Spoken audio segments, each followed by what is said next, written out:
So I'm using just a normal piece of copper wire to connect the two pieces I want to electrostrip, and now I'm going to explain what's going to happen. Good morning everybody, welcome to a cold Saturday morning here in the workshop. Thank you very much for all the subscribers and the support that we've had on the channel to thus far. We really appreciate it.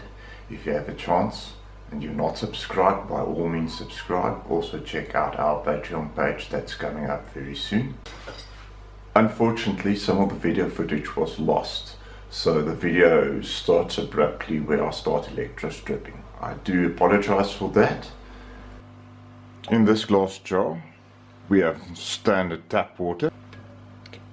We are going to be adding bicarbonate of soda, approximately a cup full. The bicarbonate of soda is a base and will create an electrolyte for the current to pass from positive to negative, thereby electrostripping our metal. We will be using a piece of scrap angle iron that I've just sanded off some of the rust to get a good connection. The positive side will be connected to this, and the negative side will be connected to this copper wire where we're going to electrostrip these two components. It is important to use a direct current power supply, not AC.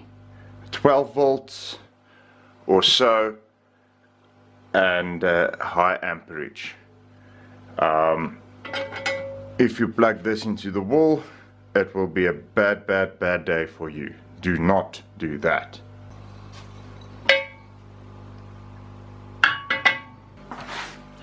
What you will see is me using the universal clamps.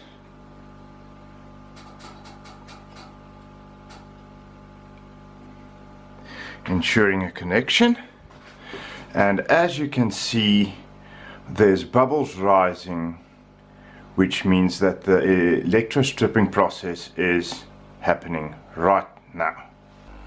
Increasing our amperage to about 6 amps, and we will hold it there for approximately 15 to 20 minutes.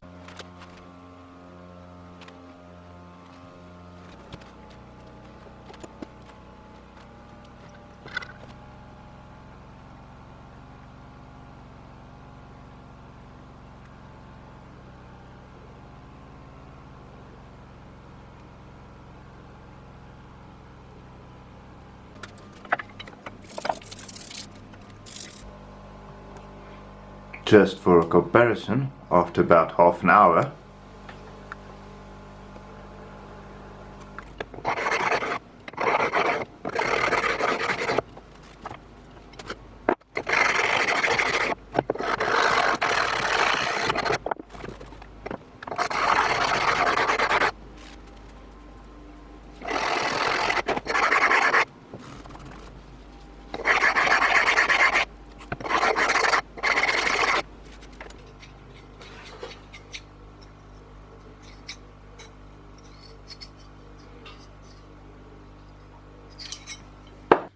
I've decided against welding on a new piece of threading here to bolt through. It's supposed to slide in there. Oops, there we go. And then you have a nut on here, and turn out a whole new piece with new threading on this side. I'm going to be using this new little lathe that I bought, well, new old lathe, and testing it out. It's a very small, it's a jeweler's lathe, and it's actually made for very light turning. This won't be a lot that we're going to cut down, and probably mild steel is more at the top end of what this lathe is capable of cutting anyway, so we will see how it performs.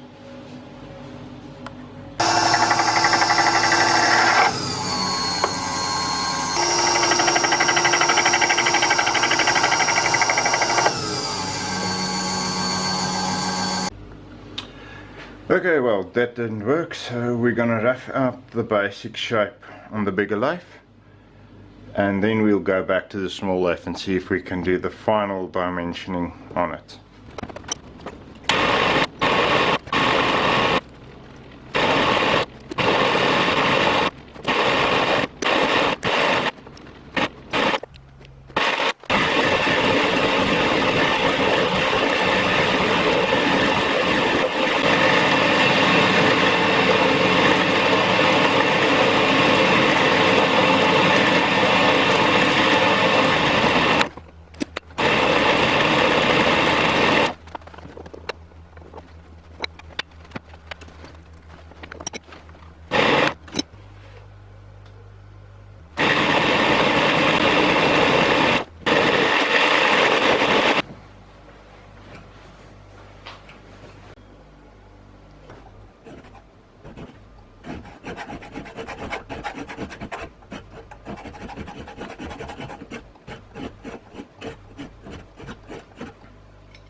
Okay, so now this has been turned and completed.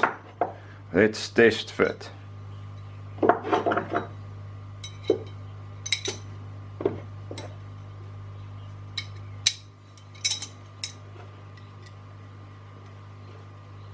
A good compression on the threading.